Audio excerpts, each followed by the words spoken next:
Olá, você que nos acompanha aqui pelos 96,1 da Rádio CPAD-FM e também pelo YouTube. Estamos aqui para a nossa segunda entrevista deste sábado, recebendo a visita do pastor Ricardo Leite. Seja bem-vindo, pastor, ao nosso programa. Muito obrigado, irmão Felipe Donner. Para mim é um imenso prazer poder estar aqui no seu programa. Quero saudar o pastor presidente da Assembleia de Deus na Paraíba, o pastor José Carlos de Lima, bem como também o diretor executivo da Rádio CPAD-FM, o irmão Isaac Venerando. A vocês um forte abraço. Saúdo também ao Luke TV Tela Show, que faz toda a parte aí da mídia com o YouTube. A você o meu abraço. Sem dúvida alguma, também um forte abraço a todos os seus audientes, né, que te acompanham religiosamente, regularmente, aí ao longo do seu programa. O senhor cresceu na cidade de Juazeiro do Norte, uma cidade marcada pelo catolicismo. Como essa ambiência moldou a sua fé para o olhar para o Evangelho? De fato, Juazeiro do Norte é um ícone do catolicismo no Brasil. O Evangelho chegou àquela cidade, pelos evangélicos nesse sentido, há 2 anos após a morte do famoso Padre Cícero, né?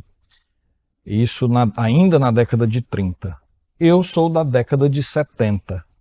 Então, quando eu fui apresentado ao Evangelho, quando o Evangelho entrou na minha vida e transformou a minha vida, isso já foi ao final da década de 70, início da década de 80, tinha por volta de 8 anos de idade, quando o Senhor me alcançou e transformou toda a minha vida. E eu vim muito assim pela influência das minhas irmãs mais velhas. Eu sou o 6º filho, né? Eu sou o caçula, e as minhas irmãs, elas tiveram muita influência nisso, em me conduzir aos caminhos do Senhor. Então, fala um pouco desse quadro cênico que você coloca de ser conduzido pelas suas irmãs, talvez ali descendo pela Rua Todos os Santos, pela Rua São Paulo, na direção da igreja, justamente para te levar para uma igreja onde ali você teria algo novo a conhecer. Tem muitas. Esse cenário é muito vívido na minha memória, né? Eu morava a cerca de 5 quarteirões da igreja e a gente descia, né? Eu morava num bairro um pouco mais alto, a gente descia até o centro, o bairro da igreja, e me recordo muitas vezes descendo com a Bíblia embaixo do braço e sendo meio que zombado pela população lá, com berros, né, de bodes, nos chamavam de bodes, né? Os crentes não eram considerados irmãos, né, eram considerados bodes, né, eram cabras, não ovelhas, melhor dizendo, né? Mas aquilo para nós assim era nada comparado ao que outros sofreram, né? Eu sei de histórias de irmãos que durante o culto de repente recebiam sacos cheios de urina que estourava ali no meio do ambiente, ou de fezes, não é? Houve tempo também que os cultos eram interrompidos violentamente pela chegada de multidão com paus e pedras, não é? Mas isso ficou, graças a Deus, no passado, e da minha experiência para frente, a gente viveu tempos melhores em termos de expressar a nossa fé, né? E a gente pôde vivenciar muita coisa, né? Como criança ainda, eu fiz parte de um clube de crianças chamado OANSE. Perfeito. Que pedra fundamental o senhor neste clube conhecido como Clube OANSE, ela foi lançada sobre você? O que o senhor lembra daqueles versículos, daquela comunhão com as outras crianças, com os professores, os educadores que trabalhavam lá no clube? Para mim, a pedra fundamental do Clube OANSE, que impactou a minha vida até hoje, eu já tenho 52 anos, né? Então, até hoje eu posso dizer que o Clube Oânse impactou a minha vida com a palavra de Deus, com a ênfase nas Escrituras, em decorar a palavra de Deus. O versículo chave do Clube Oânse, 2 Timóteo 2,15, diz: procura apresentar-te a Deus aprovado como obreiro que não tem de que se envergonhar e que maneja bem a palavra da verdade. Isso eu aprendi pequenininho, isso eu aprendi criança ali, né? E esse, dentre muitos outros versículos que a gente tem a oportunidade de decorar, né? O manual para cada clube está cheio de versículos bíblicos e semanalmente cada criança precisa aprender, decorar e recitar aquele versículo para um líder. O senhor também descreve sua conversão como um momento muito concreto. Um culto à noite, uma mensagem do pastor Davi de Lima Gino. Quando o senhor fecha os olhos e volta àquele instante, o que vê primeiro? O ambiente, a voz, o sentimento? Eu acho que o sentimento. Aquele foi um dia de uma alegria profunda que inundou meu coração, sabe? Eu estava em mais um culto, como criança, ali já próximo da pré-adolescência ali, ir para o culto, de uma certa maneira, parecia ser um momento de lazer, um momento diferente, você poder chegar num ambiente que você tinha amigos, que você conversava, que você brincava, que você corria. Muitas vezes, ao término do culto, você ficava naquelas brincadeiras lá de crianças que são normais, né? Mas eu me lembro que naquele dia em específico, nós estávamos sentados no mesmo banco, alguns coleguinhas, né, alguns amigos, e como é evidentemente normal criança conversar, a gente estava lá conversando.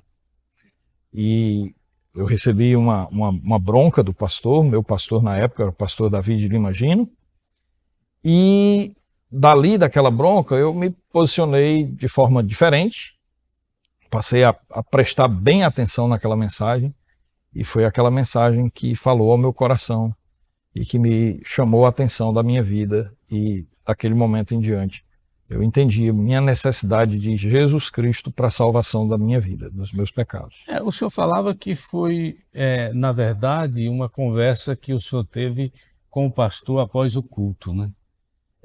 Após ouvir aquele momento da mensagem, depois parece-me que o pastor teve uma conversa com você após o culto, quando aquele despertar no seu coração surgiu. E como foi, então, só para a gente ter uma compreensão, foi um culto com a mensagem, com um apelo, e depois você teve uma conversa, declarou em particular para alguém, ou publicamente o senhor já levantou sua mão e fez a decisão? Esse anúncio foi público, né? No apelo a gente já anunciou. Mas normalmente, sempre que isso ocorre, a prática é que o pastor, após o culto, venha e converse com a pessoa para procurar entender aquela decisão, para procurar ver se a pessoa entendeu mesmo o que é que ela estava fazendo, não é? Para que não fosse uma coisa apenas emocional ou apenas algo ali que de fato a pessoa não tinha ciência daquilo que estava fazendo. Então isso é normal, né? Certo. Após o culto, você lembra pelo menos uma palavra ou uma frase do pastor Davi naquele momento para você? Não lembro. Mas eu sei que eu saí de lá muito, mas muito satisfeito, muito alegre no Senhor. Então, depois que saiu dali, o que de fato mudou na sua rotina? Assim, especificamente, eu acho que o que mudou mais foi dentro de mim, no meu coração. O meu anseio, a minha sede de Deus, a minha alegria com Cristo, o meu desejo de partilhar da salvação, né, com outras pessoas, né? Porque a minha rotina já estava muito voltada às atividades da igreja, né? Então eu era frequente aos cultos de oração, eu era frequente no sábado pela manhã havia o Clube Oance, eu era assíduo no Clube Oance, eu na escola bíblica dominical nos domingos pela manhã também eu era muito frequente, nos domingos à noite também. Então a minha rotina na igreja não mudou, o que mudou basicamente foi agora a maneira como eu encarava a vida cristã, né? Agora não mais somente como aquele que está frequentando, mas alguém que de fato estava vivo em Cristo, né? E essa vida e a alegria que isso trazia para o meu coração, eu queria compartilhar com outros. Perfeito. Esse foi um momento que você, em seguida, recebeu também apoio e acompanhamento no discipulado. Pessoas como Tomé Wilson, Gary Barber, foram bastante influentes na sua vida. Sem dúvida nenhuma, né? O pastor Tomé Wilson, ele foi professor no Seminário Batista Cariri, foi uma figura de grande influência na vida de muita gente ali naquela região. E o que me chamava, e até hoje, o que me deixa muito, muito alegre e alegremente surpreso, é que ele era um missionário, um homem de muitas atividades. Era um homem preparadíssimo. Ele era um missionário americano. Você tem uma ideia do alto grau de preparação que aquele homem tinha? Ele chegou a dar aula de português para brasileiros. É um americano dando aula de gramática de português para brasileiros. Você vê o grau de desenvoltura que ele tinha na área de teologia, na área de línguas. O que colocasse na mão dele, ele faria com excelência. Mas o que eu quero destacar não é necessariamente isso, mas é ele separar tempo para discipular adolescentes. Ele separava um tempo onde ele reunia adolescentes, não só da primeira igreja, mas de outras igrejas, para estarem no seminário durante um momento planejado ao longo da semana para fazer discipulado com eles, né? Então, isso marcou muito minha vida. A gente fez um discipulado chamado Seja um Obreiro Aprovado, né, baseado no Evangelho de Mateus, obreiro aprovado, melhor dizendo, e aquilo foi muito bom. Depois, outra pessoa, também missionário, que marcou muito minha vida foi o missionário Gary Barber. Ele era da nossa igreja, da primeira igreja batista de Juazeiro. E eu me lembro que eu passei uma temporada fora, passei um tempo morando em São Paulo, e quando eu voltei de São Paulo, foi quando eu o conheci. Ele havia chegado ali no começo da década de 80. Foi quando eu o conheci ali na primeira igreja. E logo ele investiu na minha vida, assim como investia na vida de outras pessoas, né? Com amizade, com formação de caráter, né? Com a habilitação para o serviço, né?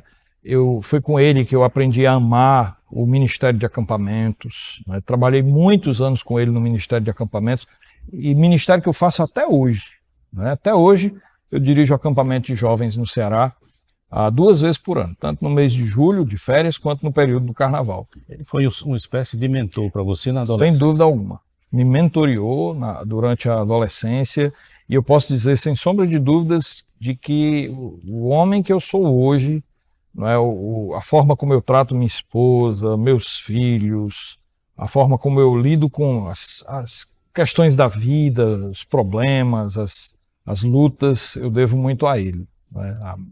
O discipulado, a mentoria que ele fez com minha vida. Agora eu queria ouvir um pouco também sobre o seu chamado, porque conforme levantei alguns dados, em seguida veio o pastor Genuan, lá na Igreja Batista em Juazeiro do Norte, depois do pastor Davi, e me parece que Genuan ele teve um papel também muito importante para o seu chamado ministerial, o seu encaminhamento. E o senhor sentiu isso como uma confirmação humana de algo que o Espírito já havia dito ao seu coração? Sim, de fato, o pastor Genuan foi e é uma figura muito importante na minha vida. Hoje é um amigo querido, colega de ministério, alguém que eu prezo muito. Mas eu preciso rebobinar um pouquinho para chegar no Genuan. Porque o meu chamado, ele se deu no acampamento Peniel, né? No ministério de acampamento. Eu já vinha trabalhando em acampamentos com o Gary. Comecei a trabalhar no acampamento ali por volta dos 14, 15 anos de idade. Na cantina. Eu ia para ajudar na cantina, né?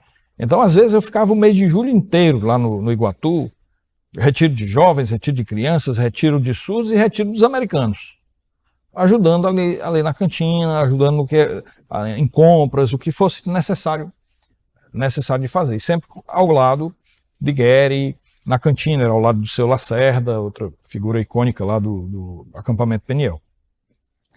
E foi num acampamento de jovens, num retiro espiritual, no período de carnaval, que nós tivemos um preletor chamado Rinaldo Bezerra.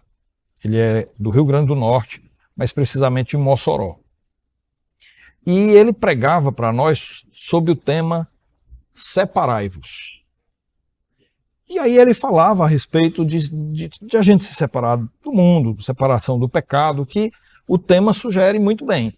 Mas uma das mensagens era separar-se para a obra do Senhor, né?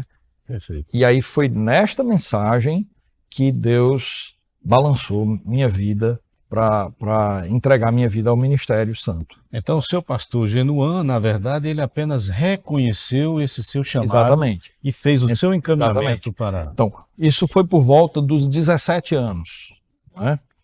Quando eu voltei para a igreja, o pastor Genuan ainda não era o pastor da igreja, né? Ele estava ainda, salvo engano, ele estava concluindo o seminário e trabalhava na nossa igreja como seminarista.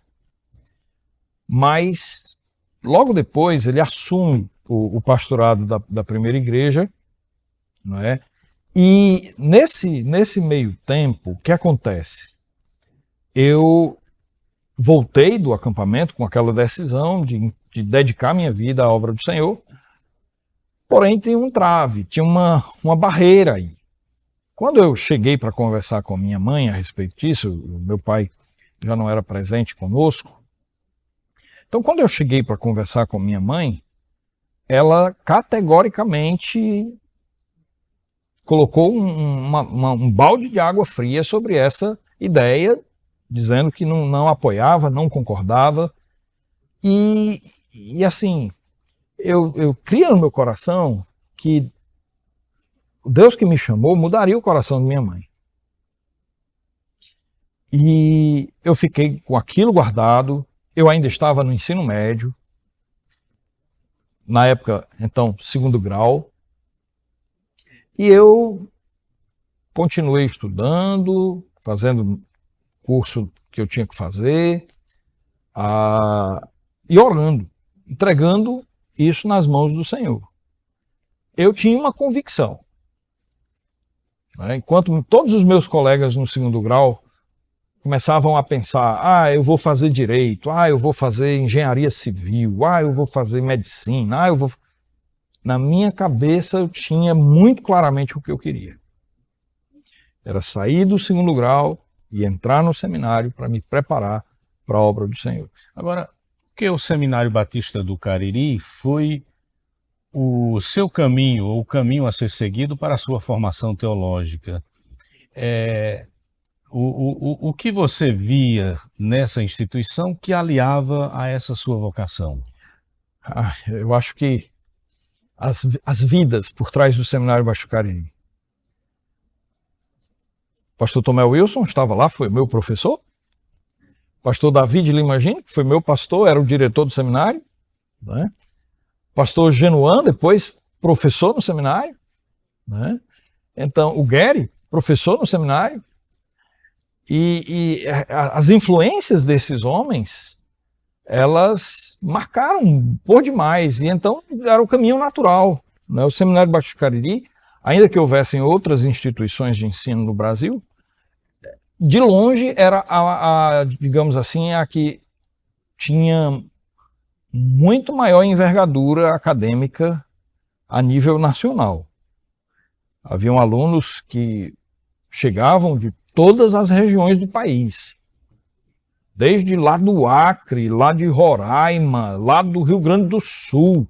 Então, alunos que vinham de todo canto para estudar no Seminário Batista Cariri. E eu estava ali, no quintal do seminário, né? Então não tinha nem passou na minha cabeça, ou mesmo na cabeça da minha igreja, de me enviar para uma outra instituição de ensino que senão aquela que era o Seminário Batista Cariri, né? E aí entra a figura do pastor Genuan, né? Ele assume o pastorado da primeira igreja e ele vê em mim essa figura de alguém chamado pelo Senhor e ele investe na minha vida. Como? Atribuindo responsabilidades, né? Ele me passava responsabilidades para eu ir desenvolvendo na minha caminhada ainda antes de fazer o seminário, né? Então ele investiu muito nesse sentido, né? Confiava em mim e atribuía responsabilidades para mim, mesmo sendo eu ainda tenro, jovem, né? Mas tinha fortes responsabilidades, a ponto de, às vezes, por exemplo, ele chegava ao final do ano, depois do culto de Natal, houve alguns anos que ele viajava para passar a virada do ano fora, com a família dele, né? E a família da esposa. E ele deixava a responsabilidade comigo para o culto de final de ano, né? Houve uma cruzada evangelística que a gente fez na época lá e convidou um preletor chamado Frederico Orr, e a primeira igreja foi utilizada como base, inclusive para muitos irmãos que vieram até da Paraíba e ficaram hospedados lá. A gente fez tipo um local para hospedar todos ali, colchonetes pelo chão. A igreja tem uma escola, né? Colégio Batista Cariri, à época, e as salas eram utilizadas para hospedar essas pessoas, né? Deixa eu corrigir só a informação, não é que a igreja tinha uma escola, funcionava uma escola nas instalações da igreja, né? À época a escola era de José Orlando, né? E daí a gente utilizou aquelas instalações para receber aqui as pessoas, né? E eu estou dizendo isso porque, mais uma vez, o pastor Genuan me deixou responsável por essa parte, de cuidar de toda essa questão de hospedagem, de tudo. E eu ainda tenho um jovem, 18 anos ali, indo para 19. Então ele já reconhecia e já me atribuía responsabilidades. Então, quando aos 19 anos que eu cheguei de novo para minha mãe para ter uma segunda conversa com ela sobre este assunto, eu já havia transformado o coração dela, já havia modificado completamente o coração de minha mãe, e ela me apoiou ao longo dos 4 anos estudando no seminário, assim como me apoia até os dias de hoje em oração. Perfeito. Eu observei no seu currículo que o senhor conta com 2 mestrados. Por que esse interesse intelectual? É para estar mais capacitado na seara, servir mais a igreja local? Também. Mas, sem dúvida alguma, eu acho que quem está na obra do Senhor, se há uma coisa que a gente não para de fazer é de estudar.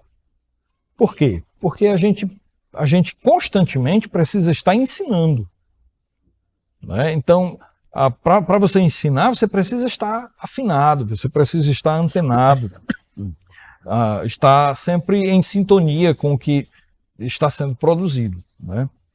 E eu fiz, a priori, o meu primeiro mestrado há pouco tempo depois que eu saí do seminário.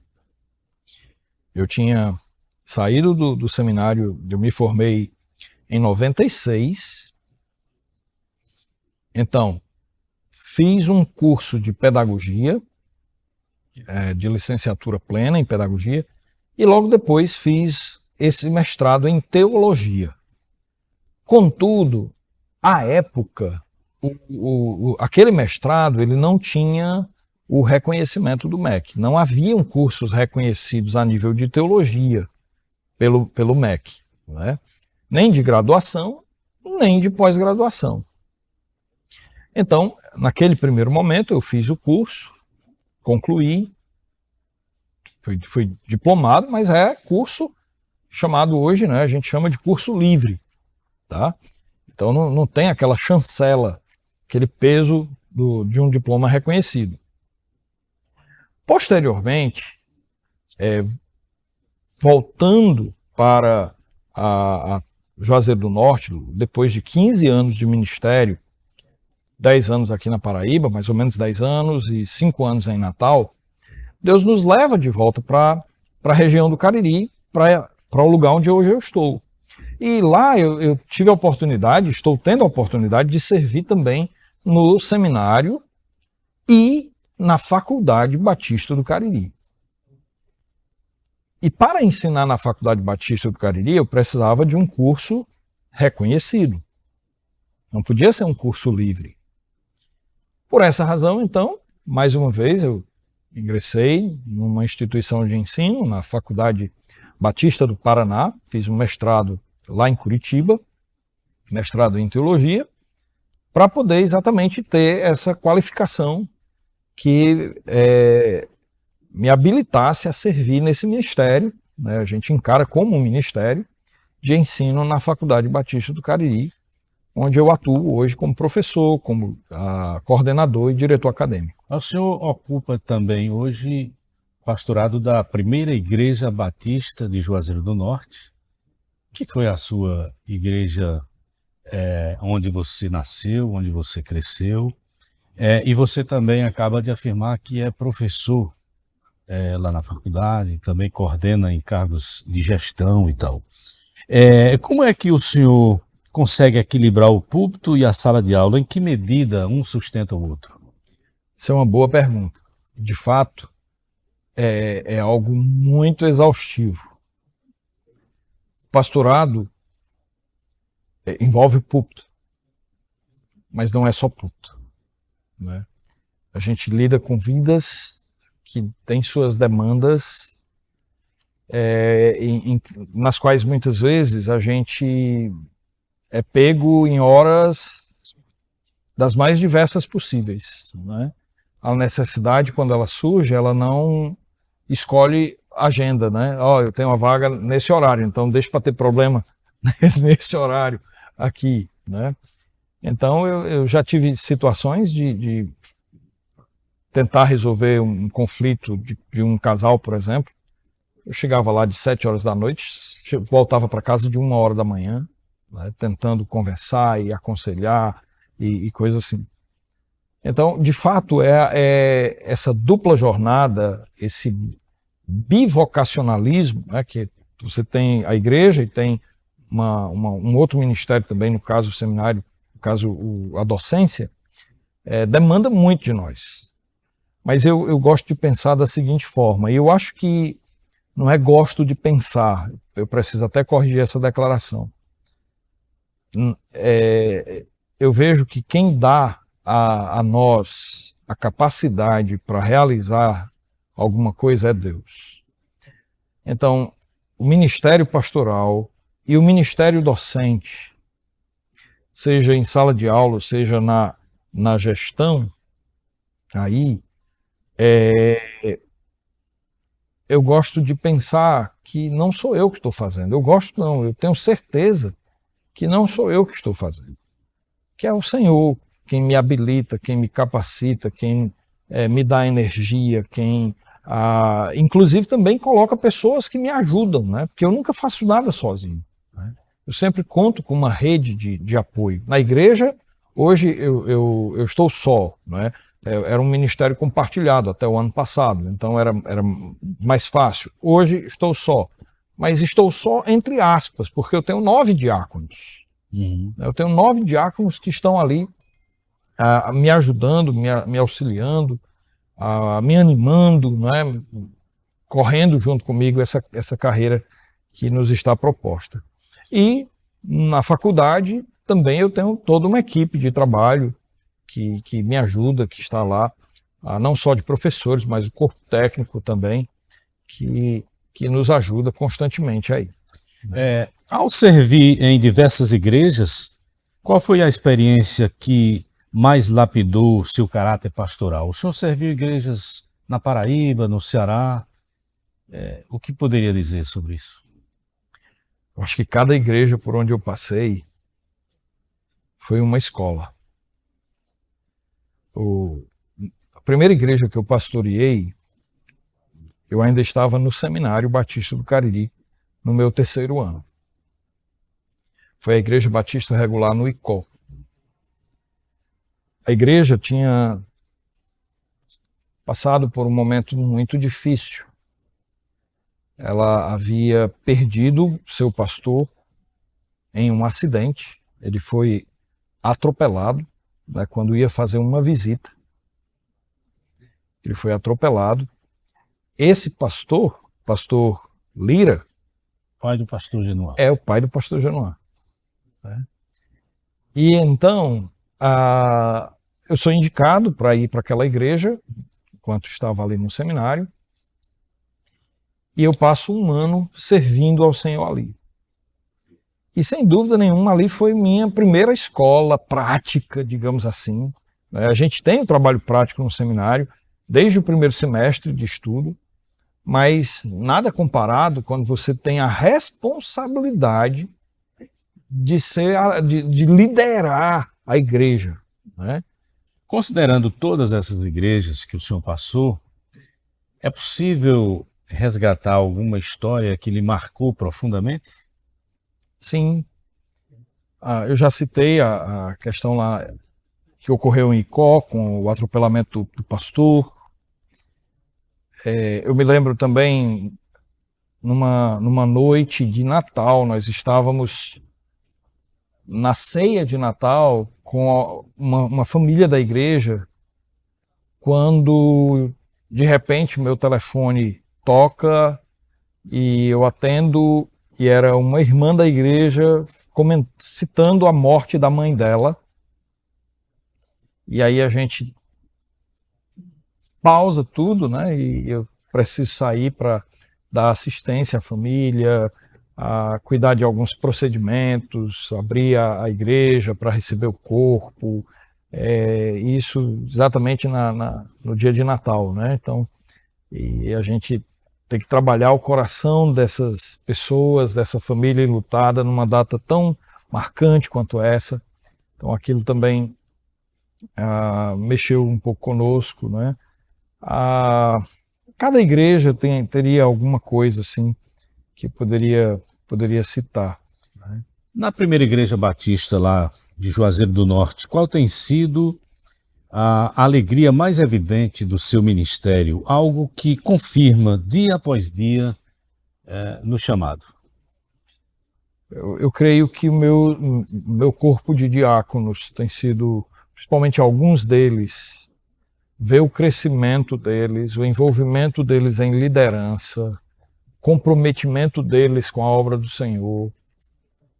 Isso tem sido para mim algo que me incentiva, sabe? Porque a obra do Senhor para o pastor é impossível a gente fazer tudo sozinho, não tem como, né? Quanto maior a igreja, mais difícil é você fazer as coisas sozinho. Nossa igreja lá, hoje, pela graça de Deus, tem quase 200 membros. Então é impossível que eu desempenho o ministério de forma satisfatória sozinho, sem compartilhar, sem delegar, né? Então eu tenho diáconos que visitam, eu tenho diáconos que são responsáveis por diversos setores de ministérios da igreja, dos quais eu não daria conta sozinho, né? O senhor mencionou também, na nossa conversa anterior, o desejo de fazer o doutorado. O que motiva? O que essa etapa acrescentaria à sua missão?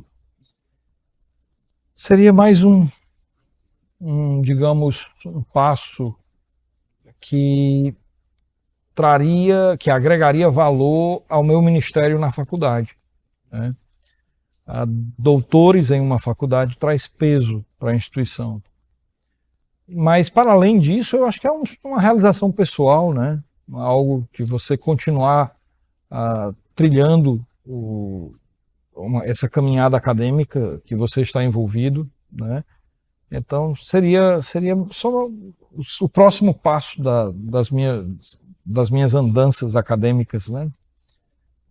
Basicamente isso. Quando falamos sobre o que você pretende deixar como legado para as futuras gerações, o senhor se refere tanto a escritos quanto à formação de obreiros. Que tipo de legado sonha entregar? Doutrinário, pastoral, devocional? Pastoral, eu vejo, eu me espelho muito no ministério que o Gary teve. Vida na vida. De me envolver com pessoas, mentorear pessoas e multiplicar meu ministério por meio destas pessoas. Eu sei que hoje, se eu tenho realizado alguma coisa, se Deus tem me dado a graça de estar envolvido em algumas atividades ministeriais, humanamente falando, tenho a influência desses homens que passaram na minha vida, como o Gary, que citamos, como o pastor Davi, pastor Genoan, né? Pessoas que foram de fundamental importância na minha formação. Então eu quero deixar esse legado pastoral também, de pessoas que podem olhar para trás e dizer: Deus usou a vida do pastor Ricardo na minha formação, pastor hoje que sou, missionário hoje que sou, professor hoje que sou, o esposo hoje que sou, se deve muito à vida do pastor Ricardo. Eu tenho alguns projetos aí, inclusive tem um projeto que está esquentando, né? De fazer um livro tratando sobre como viver em tempos de crise. Isso baseado no livro de Neemias, né? E ele vem como fruto de uma série de mensagens que eu trouxe para a igreja esse ano. Nós vivenciamos alguns problemas que foram aí resultado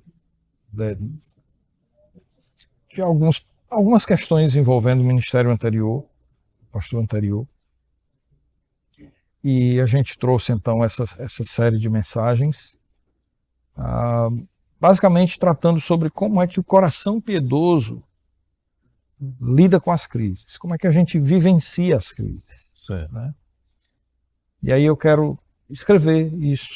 Eu acho que ajudaria muitas pessoas, né? Que a vida, a gente lida com crise o tempo todo, é crise financeira, é crise na família, relacional, é crise ministerial, é crise para todo lado. Como é que o crente lida com as crises, né?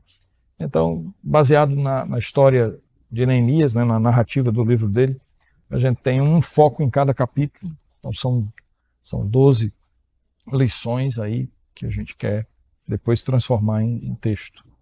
O senhor já falou sobre o seu chamado, mas pensando nessas últimas conferências que você realizou em João Pessoa, na Igreja Batista Regular nos Bancários, que conselho o senhor daria aos jovens que hoje sentem o chamado, mas têm medo da responsabilidade e das renúncias no ministério?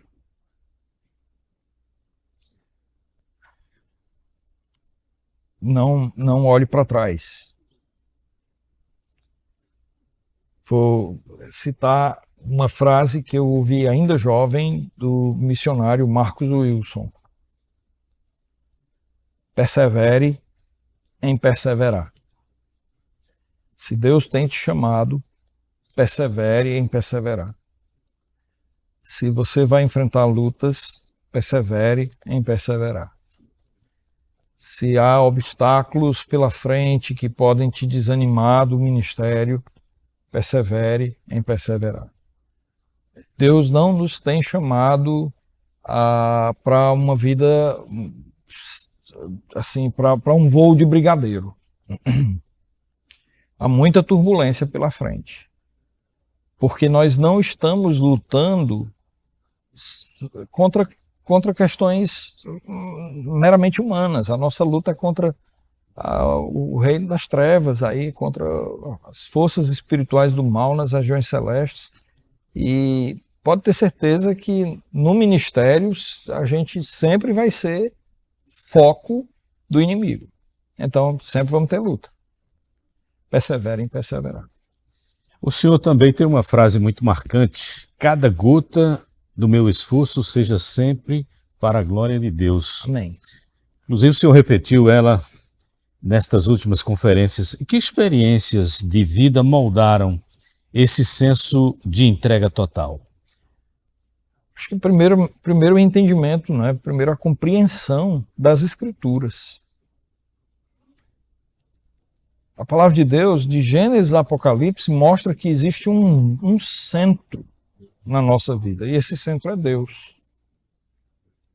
Qualquer tentativa de substituir desalinha tudo e faz com que a gente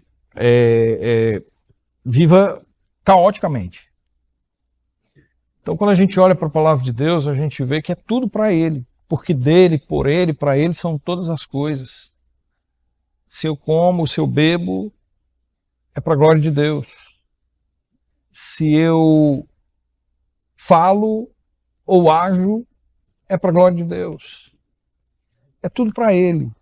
Então, se eu não minimamente tiver essa noção, é como se eu estivesse negando alguma lei natural. É como se eu dissesse: a gravidade não existe. Se eu disser que minha vida deve ser vivida para outro foco, senão para a glória de Deus, é como se eu dissesse que alguma lei natural aí não funciona. É negar o óbvio. Então, por isso, cada gota realmente do nosso esforço tem que ser para a glória de Deus. Em momentos difíceis, e todos os pastores os têm, qual verdade da Escritura o sustenta? Há um texto que retorna ao seu coração como âncora? São vários, aí são vários, né? E depende da situação, né? Por exemplo, se é uma questão de injustiça, você está sofrendo injustiça. Então eu me lembro de Salmo 37, que diz: agrada-te do Senhor e Ele satisfará os desejos do teu coração. Confia nele, entrega o teu caminho ao Senhor, confia nele e o mais Ele fará. Aí o próximo verso aqui é a chave: fará sobressair a tua justiça como o sol no meio-dia. Então eu não tenho que estar preocupado de evidenciar: olha, eu sou o certo aqui, eu estou... Não, é Deus que vai fazer a justiça prevalecer. Deus que vai tornar a verdade clara como o sol no meio-dia. Romanos 8, 28, né? Todas as coisas cooperam para o bem daqueles que amam a Deus, daqueles que são chamados segundo o seu propósito, né? Porque aos que de antemão conheceu, a esse também chamou, predestinou para serem conformes à imagem de seu Filho. Então eu sei que todas as coisas que ocorrem na minha vida, elas não acontecem fora de um plano. Deus tem um plano para a nossa vida, nas coisas boas e nas coisas ruins. E Ele quer moldar em mim, digamos, a coisa mais preciosa aos seus olhos, que é o caráter de Cristo, né? Então, como pai, eu tenho 3 filhos, eu quero o melhor para os meus filhos. Eu quero que eles atinjam um nível maior possível. Deus quer isso para nós também. E o nível maior é ser igual a Jesus Cristo. Então, eu olho para essas passagens e encho meu coração de alegria. Paulo, falando aos Coríntios também, ele diz que a nossa leve e momentânea tribulação produz para nós eterno peso de glória, acima de toda comparação. Né? Então ele faz ali um jogo de palavras brilhante, né? Porque a nossa tribulação ela é leve e passageira. Mas o que Deus tem para nós é tão pesado e tão eterno que não tem como comparar. Né? Então, esses textos animam, impulsionam o nosso coração a ir adiante, a enfrentar as barreiras com alegria no Senhor, sabendo que Deus está no controle, Ele está lá no comando e nada acontece sem a sua devida permissão. Pastor, nós estamos chegando ao final do nosso programa, mas gostaria de uma última pergunta. Se pudesse falar com aquele menino Ricardo, que estava sentado naquela noite que o pastor Davi estava pregando, o que o senhor diria a ele hoje? Eita! Olhando para aquele menino, eu diria para ele: preste atenção. Olhe cada dia como uma oportunidade de crescer.